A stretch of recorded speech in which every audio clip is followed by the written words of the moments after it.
자, 이제 우리는 사도신경의 마지막 신앙 고백을 살펴보게 됩니다. 자, 이 마지막 고백은 부활과 영생에 대한 믿음을 고백하는 것으로서 삼위 하나님께서 우리 성도들에게 미래에 허락하실, 지금이 아니라 미래에 허락하시고 완성시켜 주실 구원의 은혜에 관련된 것입니다. 우리가 받게 되는 구원의 선물 중에서 거듭남과 속죄, 칭의, 화목, 성화 등은 이 현재의 삶, 이 땅에서의 삶을 통해서 받는 것입니다. 그러나 부활과 영생은 아직 우리에게 주어진 것이 아니고 미래에 예수님의 재림을 통해서 받는 것입니다. 이처럼 부활과 영생이라는 두 가지 선물은 우리가 장차 받게 될 구원의 완성인 것입니다. 자, 그러나 동시에 우리는 이 미래의 두 가지 선물을 지금 이 땅에서도 이미 맛보고 있으며 그 복락에 참여하고 있습니다. 우리가 참으로 거듭난 성도라면 우리는 분명 부활에 참여함으로써 부활의 생명을 이 땅에서 얻는 경험을 할 것입니다. 그리고 우리는 영생을 맛봄으로써 복된 기쁨을 얻을 수가 있죠. 그러므로 오늘 우리는 이 부활과 영생에 대해 성경과 요리문답의 가르침을 통해서 미래에 완성될 부활과 영생이 무엇인지를 먼저 볼 것이고, 또한 이것이 현재 우리에게 어떻게 연관되어 있는지를 보게 될 것입니다. 이제 하이델베르그 요리문답을 묻고 답하겠습니다. 오늘 요리문답은 57문과 58문입니다. 자, 먼저 57문 제가 묻겠습니다. 자, 몸의 부활은 당신에게 어떠한 위로를 줍니까? 죽음 후에 나의 영혼이 즉시 머리 대신 그리스도께로 갈 뿐 아니라 그리스도께서 다시 오실 때 나의 몸도 그리스도의 능력에 의해 일으킴을 받아서 다시 영혼과 결합되어 그리스도의 영화로운 몸과 같이 될 것입니다. 자, 58문입니다. 영원한 삶에 관한 구절은 당신에게 무슨 위로를 줍니까? 현재 나의 마음에 영원한 기쁨이 시작된 것을 맛보고 있는 것처럼 죽음 이후에 나는 눈으로 보지 못하고 귀로도 듣지 못하고 마음으로도 생각해보지 못한 완전한 구원을 유업으로 받을 것이며 그 결과로 그곳에서 영원토록 하나님을 찬양할 것입니다. 아멘. 자, 부활이라고 하는 것은 곧 우리의 죽은 몸이 영광스러운 상태로 다시 사는 것을 의미합니다. 그리고 다시 산다고 하는 것은 곧 죽음을 전제로 하는 것입니다. 아담의 후손으로 태어난 모든 사람은 다 이 육신의 죽음을 거치게 되어 있습니다. 처음 창조됐을 당시에 사람은 결코 죽지 않게 창조된 것이지만 아담과 하와가 범죄함으로 말미암아 죽음이 우리에게 들어온 것입니다. 그리고 죽음이라는 것은 전적으로 인간의 책임입니다. 하나님은 분명히 경고하시기를 너희가 선과 악을 알게 하는 나무의 열매를 먹는 날에는 반드시 죽을 것이다 라고 하신 바 있습니다. 그러나 우리의 첫 조상들은 그 말씀을 다 들었음에도 불구하고 뱀이 했던 거짓말을 더 믿은 것입니다. 그래서 그들은 그 불순종의 대가로서 죽게 되었으며 모든 후손들에게도 동일한 죽음을 안겨주게 되었습니다. 여러분, 그러면 죽음이란 것은 무엇이겠습니까? 성경이 말씀하고 있는 죽음이라는 것은 총 3단계로 나눠집니다.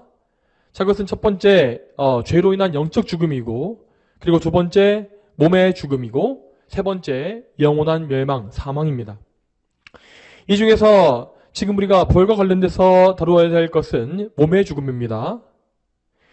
우리가 당하는 몸의 죽음은 성경적으로 몸과 영혼의 분리를 의미합니다. 자, 우리의 몸은 참으로 신비한 창조물이긴 하지만 그 안에 영혼이 거하지 않고 있으면 이것은 본질상 흙덩이에 불과한 것입니다. 하나님은 흙으로 인간의 몸을 빚어 만드신 이후에 그의 코에 생명의 호흡을 불어넣으셨다라고 했는데, 자, 이것은 곧 하나님께서 우리에게 영혼을 부여해 주셨음을 가리킵니다. 이렇게 하나님을 통해 영혼이 들어옴을 통하여서 우리의 이 육신은 비로소 생명을 얻게 된 것이죠. 그러면 다음으로는 우리의 영혼에 대해서 생각해 보겠습니다. 자, 우리의 영혼이란 것은 저 동물들이 가지고 있는 영과 본질적으로 다릅니다. 자, 동물들 역시 그들에게 생명을 주는 영이 존재합니다. 하지만 그 영은 결코 영원한 것이 아닙니다.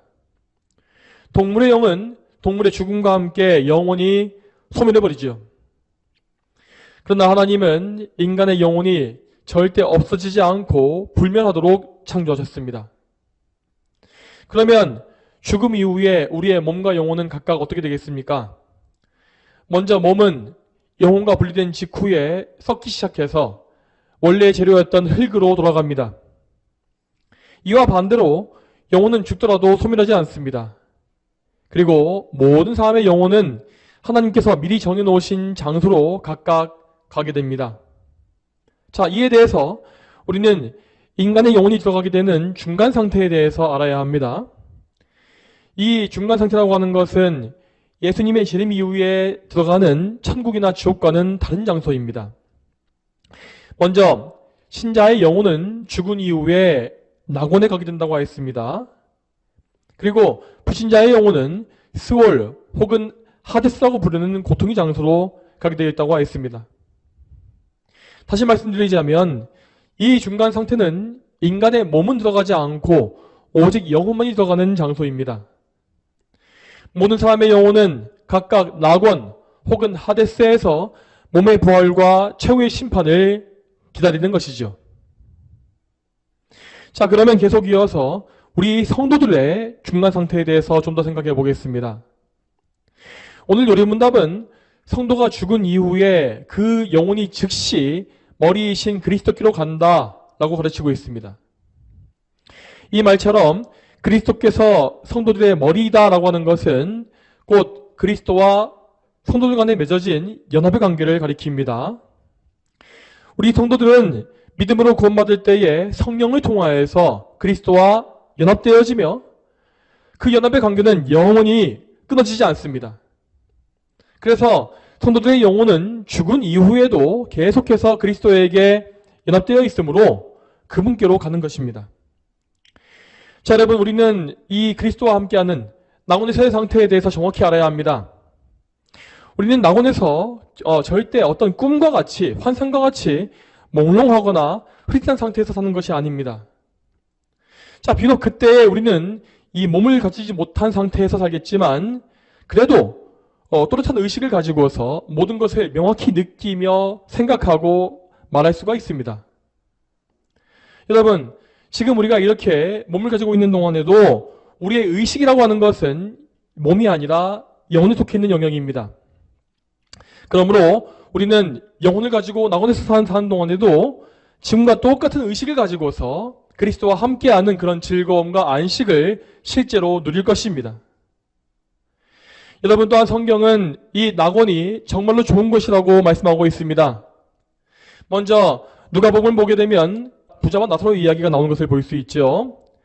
자, 거기에는 거지 나사로가 죽은 후에 그를 천사들이 아브라함의 품으로 데려갔다라고 되어 있습니다.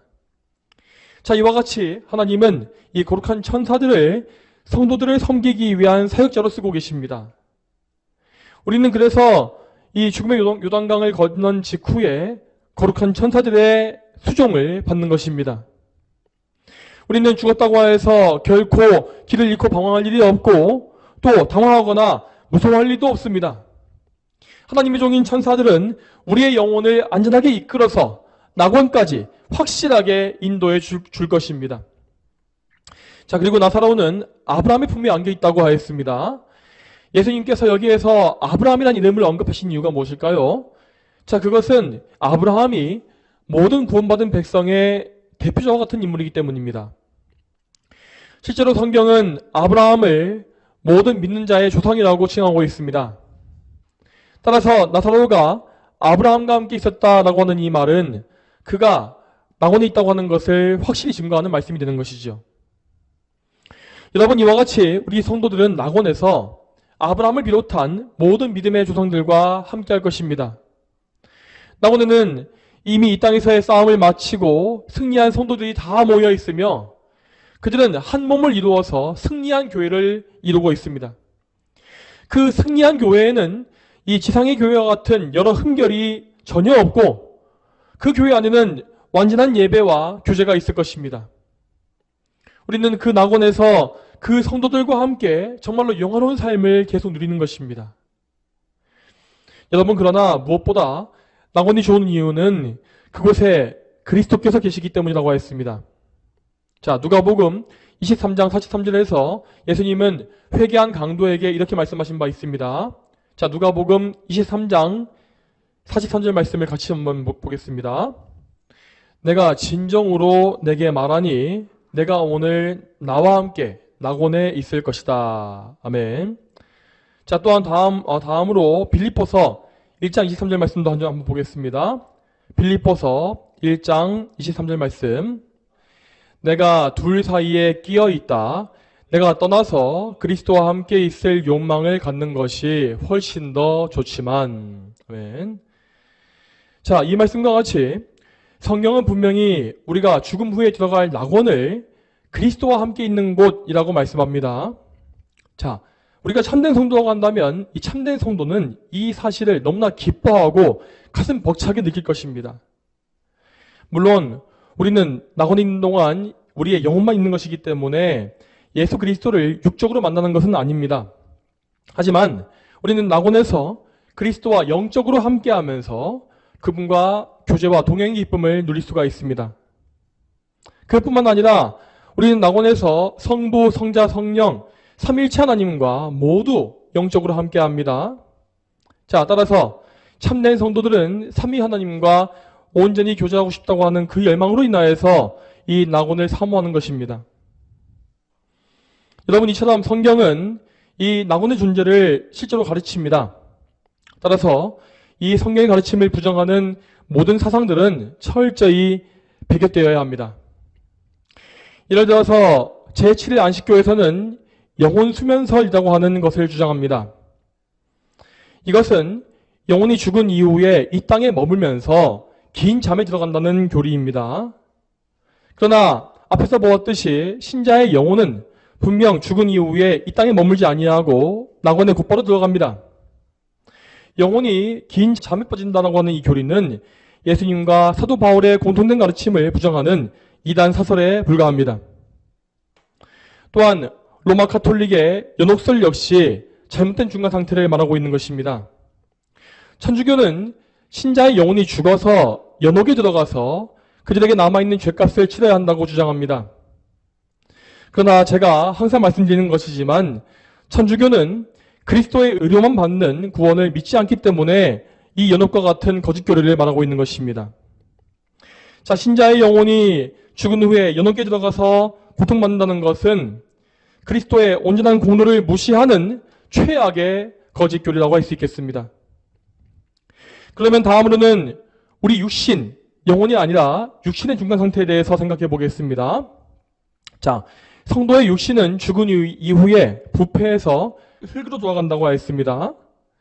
어떤 사람들은 이에 대해서 우리의 몸이 버림받은 것이 아닌가 하는 생각을 하곤 합니다. 여러분, 왜 우리의 영혼이란 것은 불멸하는데 몸은 부패하고 소멸하는 것이겠습니까?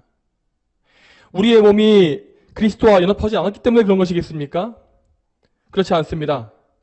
자, 성도의 몸은 이 땅에 버림받는 것이 아니라 그리스도 안에 있는 것이고 그리스도 안에서 잠들어 안식하는 것입니다. 그들의 몸은 여전히 그리스도와 연합되어 있으며 장차 부활해서 영롭게 될 날을 기다리고 있는 것입니다. 자, 성경은 성도의 몸이 땅에 묻히고 부패하는 과정을 이것을 씨앗을 짓는 것에 비유하고 있습니다. 이에 대해서 고린도전서 15장 42절에서 44절을 보겠습니다.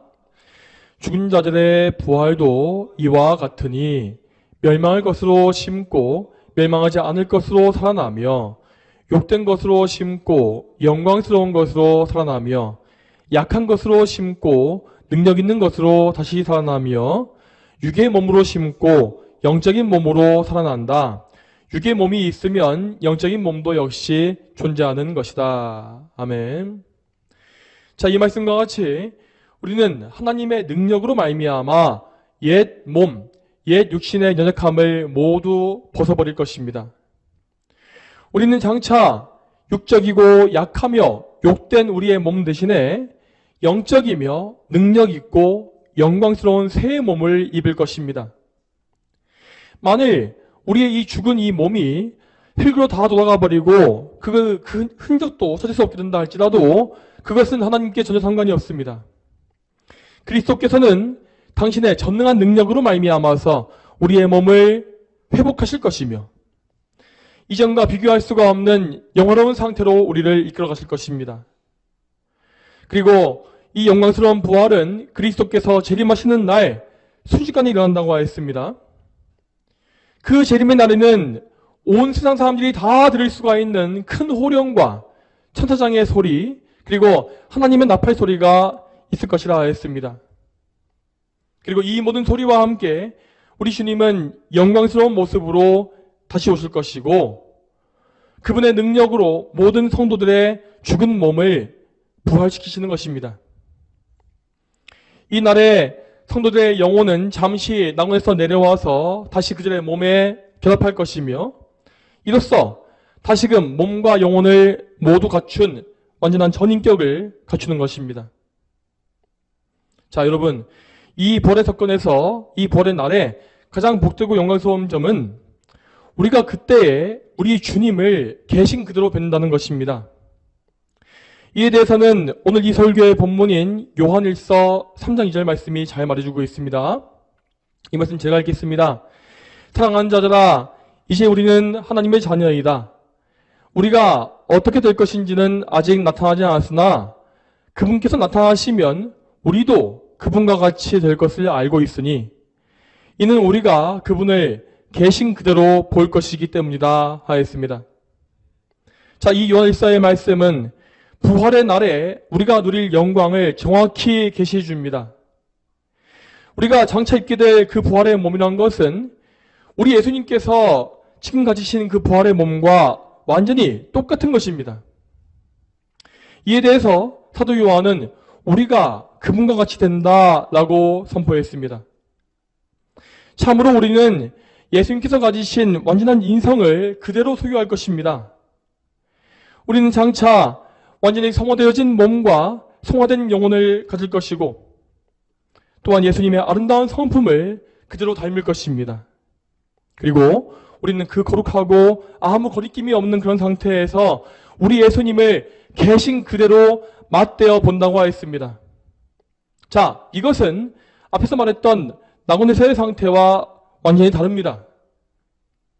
낙원에서 우리는 단지 그리스도와 영적으로만 함께한다고 하였습니다. 그렇지만 장차 오게 될 부활의 날에 우리는 우리와 똑같은 몸과 똑같은 영혼을 가지신 예수님을 우리의 눈으로 직접 보고 만져볼 것입니다. 그분과 대화하고 그분의 눈을 바라보며 그분의 향기를 맡을 수 있는 이 즐거움을 우리는 직접 경험한다는 것입니다. 여러분, 참된 성도는 이 날의 즐거움, 그리스도를 뵙는 이 즐거움을 정말로 사모하고 고대할 수밖에 없습니다. 우리 성도들은 이 땅에서 주님을 뵙지 못하지만 상하고 있으며 또한 항상 그리워합니다. 우리는 평생에 주님을 뵐 그날을 사모하고 또 고대하면서 그렇기 때문에 이 세상에서의 모든 고난과 핍박을 이겨나가는 것입니다. 그리스도 예수님은 우리의 영원한 유업이요 우리의 사랑과 기쁨입니다. 우리는 참으로 그분을 뵐 날을 사모하고 또 사모해야 합니다. 자, 그래서 실제로 성경은 우리에게, 성도들에게 이 소망을 정말 많이 상기시켜주고 있습니다. 그 중에서 대표적으로 욥기의 말씀을 보겠습니다. 욥기 19장 25절부터 27절입니다. 내가 알기에는 나의 구속자가 살아계시니 훗날에 그분이 땅 위에 서실 것이다. 나의 가죽 이것이 썩은 후에 나는 육체로부터 하나님을 볼 것이다. 내가 친히 그분을 볼 것이니 다른 사람이 아닌 내 눈이 볼 것이다. 내 마음이 속에서 녹는구나. 아멘. 자, 이 말씀에서 욥은 극심한 환난 가운데에서 주님을 정말 그리워하고 있습니다. 지금 그의 육신은 정말 곧 무너질 것처럼 연약해졌고 온갖 질병으로서 망가져 버렸습니다. 그런데 그는 그 연약함으로 인하여서 더욱더 부활의 소망을 확실하게 바라보게 되었고 부활 이후에 그의 구주이신 주님을 바라보게 될 그날을 고대하게 된 것입니다. 여러분, 우리 모두는 참으로 욥과 같은 이러한 믿음을 가져야 합니다. 우리는 장차 영광스러운 부활의 몸을 입고서 그리스도 예수님을 뵐 것입니다. 또한 그때 우리는 그리스도 앞에 아무 죄의 부끄러움이 없이 설 수 있을 것인데, 왜냐하면 그리스도께서 이미 당신의 의를 우리에게 입혀주셨기 때문입니다. 자, 참으로 저와 여러분이 이 믿음을 가지고서 예수 그리스도를 담대하게 바라보며 부활의 소망을 다 품게 되기를 소망합니다. 자, 다음으로 계속해서 58문을 보겠습니다. 이 요리문답은 사도신경의 마지막인 영원한 삶에 대해서 말하고 있습니다. 여러분, 과연 영생의 삶이란 것은 어떤 것이겠습니까? 이에 대해서 요리문답은 이렇게 말하고 있습니다. 자, 죽음 이후에 나는 눈으로 보지 못하고 귀로도 듣지 못하고 마음으로도 생각해보지 못한 완전한 구원을 유업으로 받을 것이며, 자, 우리가 앞으로 들어갈 천국과 거기서 누릴 영생의 복은 지금 이 세상에서 도저히 상상하거나 묘사할 수가 없는 것이라고 하였습니다. 자, 우리가 고린도 후서 말씀을 보게 되면 사도 바울이 환상 가운데에서 낙원에 가보았다라고 하는 사실이 나와 있습니다. 그런데 바울은 그 낙원에 가서 보고 들었던 것을 전혀 자세하게 묘사하지 않습니다.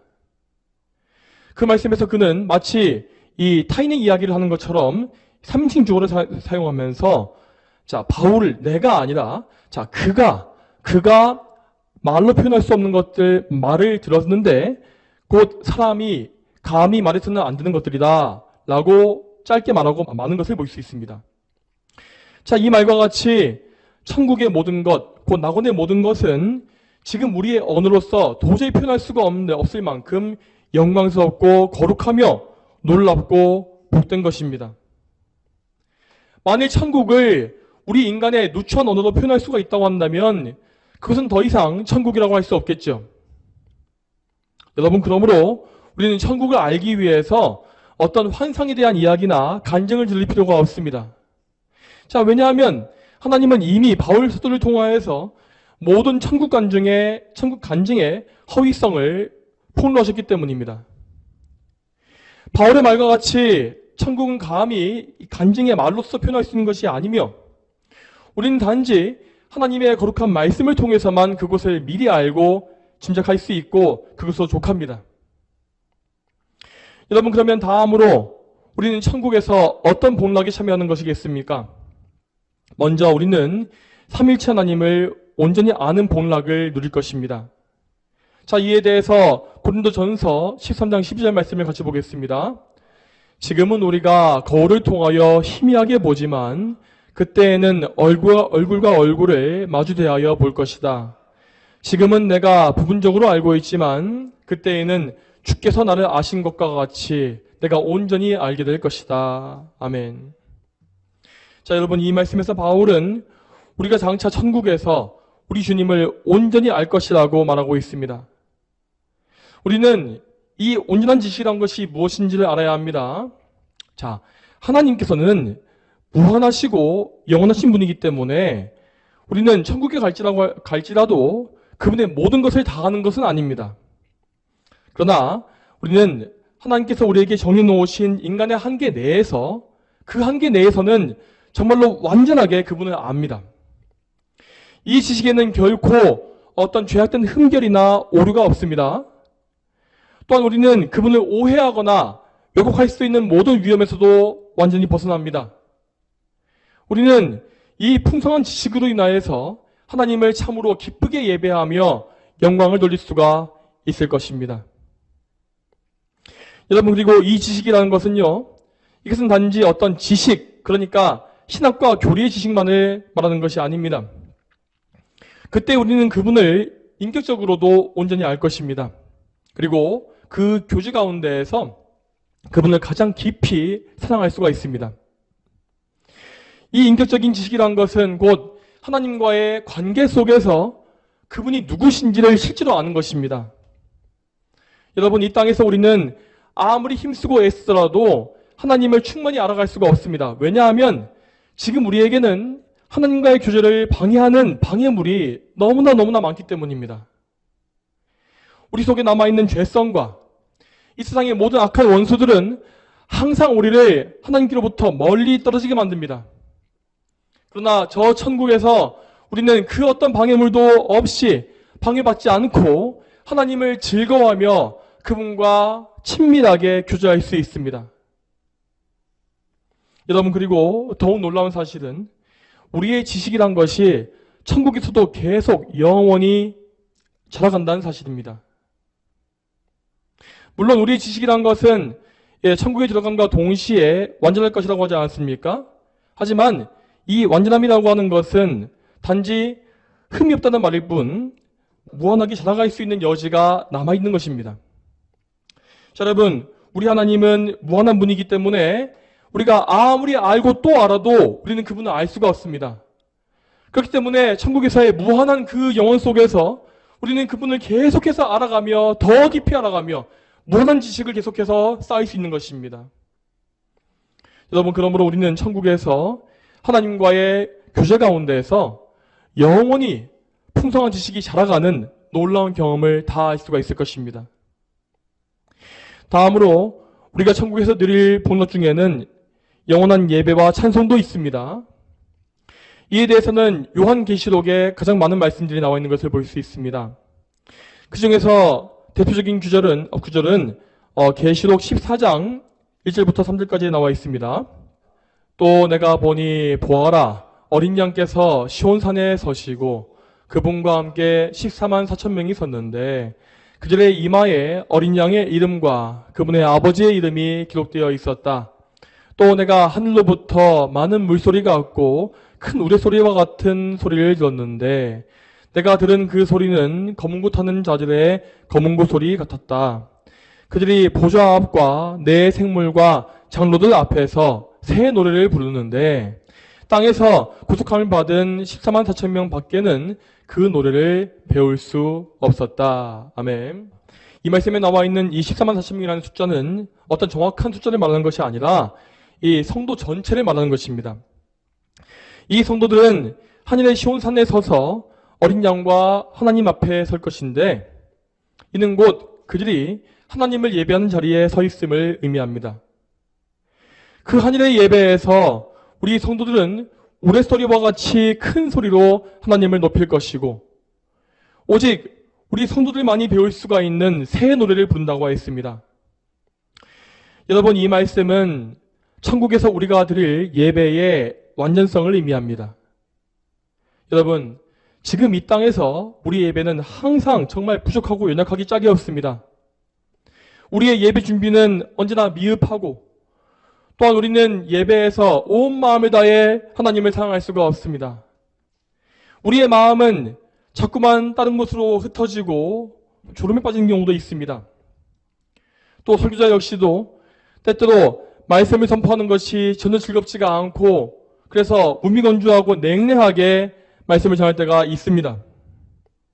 이런 날에 우리는 정말 내가 드리는 이 예배가 과연 하나님께 영광을 돌리겠는가 하는 그런 큰 슬픔과 낙심에 빠질 수밖에 없죠. 여러분, 그렇지만 안심하시기 바랍니다. 우리는 장차 천국에서 이 땅에서와 다른 정말로 완전한 예배를 드릴 수가 있습니다. 우리는 그날에 하나님을 아는 온전한 지식을 가지고서 뜨거운 사랑과 열정의 예배를 드릴 수가 있습니다. 또한 우리는 그날에 하나님께서 친히 가르쳐 주실 완전한 찬양을 부른다고 했는데 자, 그날에는 하나님께 합당하지 않은 온갖 거짓 찬송가가 다 없어질 것이고 또 지금 현대와 같이 대중음악에 쪄들어 있는 CCM도 다시는 들을 수가 없을 것입니다. 우리는 정말로 온전한 기쁨 가운데에서 하나님께 가장 큰 영광을 마음껏 돌릴 것이며 하나님은 우리의 예배를 기쁘게 받아주실 것입니다. 여러분, 우리는 하나님을 예배하기 위해서 예배자로 부름받은 사람들입니다. 그러므로 천국에서의 영생이란 것은 곧 지금 우리가 부름받은 목적인 예배, 그것이 완성된다는 것입니다. 그러므로 우리는 이 천국에서의 영생의 완성을 소망하고 또 고대해야 하며 그렇다면 더더욱더 이 세상에서의 예배 역시 더욱더 온전하게 드리기 위해서 힘써야 합니다. 자, 여러분, 이제까지 우리는 장차 다가올 미래의 부활과 영생의 복락에 대해서 생각해 봤습니다. 여러분, 그렇지만 부활과 영생이라는 것은 결코 현생에서의 우리와 멀리 동떨어진 것이 아닙니다. 우리는 이 땅에 사는 지금도 재림과 천국의 영광을 맛보면서 살 수 있어야 합니다. 왜냐하면 모든 성도들은 구원받은 직후에 이미 그리스도와 연합하여서 천국 시민의 삶을 이 땅에서 시작한 것이기 때문이죠. 가장 먼저 우리는 부활의 영광을 이 땅에서도 미리 경험하는 사람들이 되어야 합니다. 우리가 부활에 참여한다고 하는 것은 곧 성령으로 거듭나는 것을 의미합니다. 성도들은 성령으로 말미암아서 그 안에 부패한 옛사람이 죽고 새 사람이 사는 은혜를 입습니다. 이에 대해서 로마서 6장 5절 말씀은 이렇게 말하고 있습니다. 만일 우리가 그분의 죽으심과 같은 죽음으로 그분과 연합한 자가 되었으면 또한 분명히 그분의 부활하심과 같은 부활로 그분과 연합하는 자가 될 것이다. 아멘. 여러분, 이 말씀과 같이 우리는 모든 면에서 그리스도의 인성에 연합되어진 사람들이 되어야 합니다. 먼저 우리는 그리스도의 고난과 죽으심에 연합함으로써 죄에 대해서 죽는 것입니다. 그리고 그 다음에 우리는 그분의 부활과 연합한다고 했는데 이것은 곧 우리의 죄성, 옛사람이 죽은 이후에 성령으로 거듭나서 새로운 생명을 얻는 영적인 부활을 말하는 것입니다. 또한 이렇게 성령으로 중생한 사람은 그리스도 안에서 완전한 죄의 용서와 의를 얻기 때문에 하나님 아버지 앞에 언제나 나아갈 수가 있는 은총을 누리게 됩니다. 여러분, 더 나아가서 우리가 부활에 참여하는 것은 이것은 단지 처음에 구원받는 그 순간에만 해당하는 것이 아닙니다. 우리는 그리스도 안에 있을 때에 평생의 영적인 죽음과 부활의 경험을 계속 반복합니다.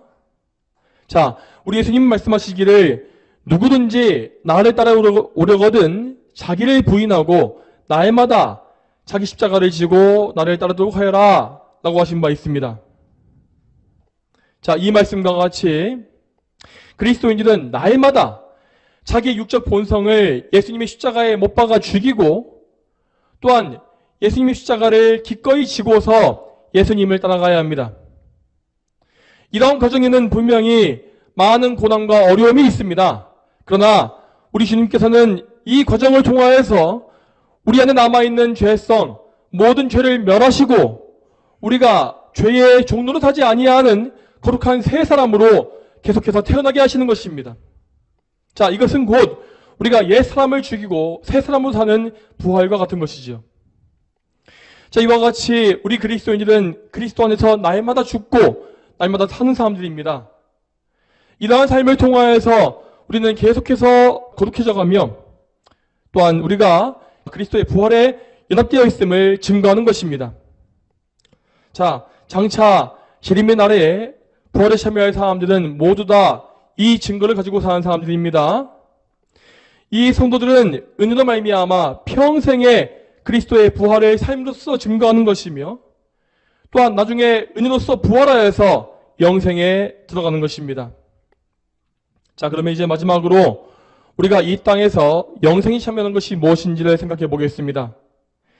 이에 대해서 오늘 요리문답 58문의 첫 문장을 보게 되면 이렇게 되어 있습니다. 자, 현재 나의 마음에 영원한 기쁨이 시작된 것을 맛보고 있는 것처럼 여러분, 이 말과 같이 장차 영생에 들어갈 성도들은 이 땅에서 이미 영생의 삶을 맛보고 있는 것입니다. 다시 말해서 성도들은 지상에서부터 이미 영생에 속한 복락들을 일부분 시작했다고 볼 수 있는 것입니다. 우리는 하나님의 아들이신 예수 그리스도와 연합함으로써 그분 안에 있는 영원한 복을 맛봅니다. 자, 먼저 우리는 그리스도로 말미암아 하나님의 자녀가 되며 하나님과의 완전한 화목을 경험할 수 있습니다.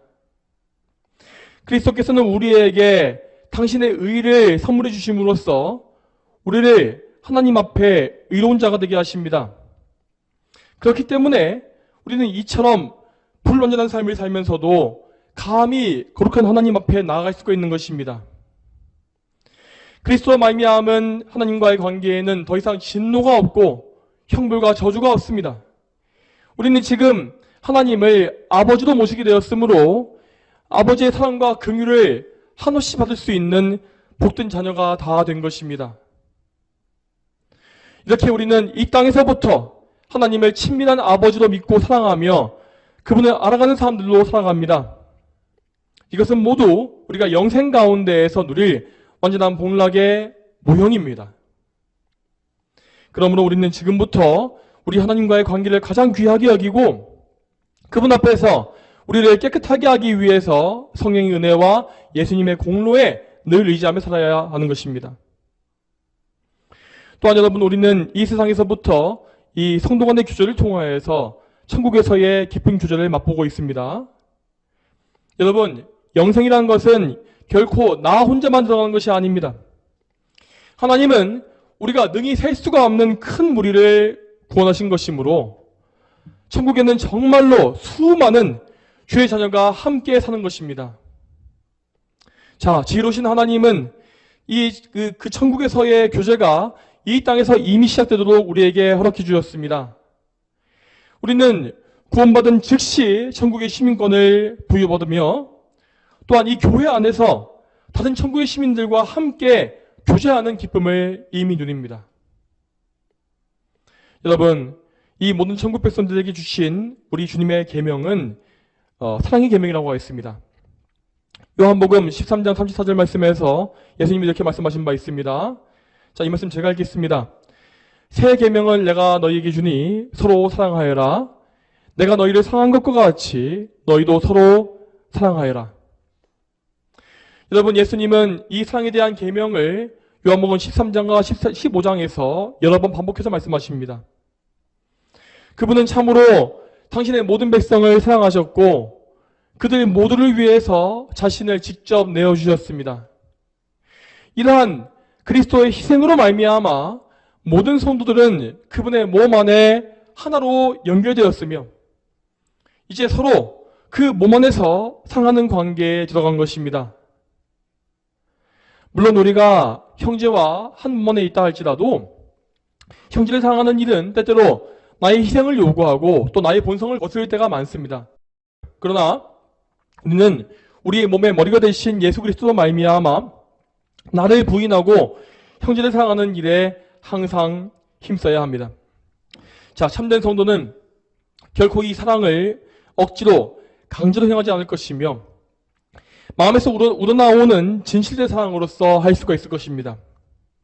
그들은 성령의 인도하심 가운데에서 점점 더 많은 사랑을 할 수 있게 되며 이로써 천국에서의 완전한 사랑에 점점 더 가까이 나가는 것입니다.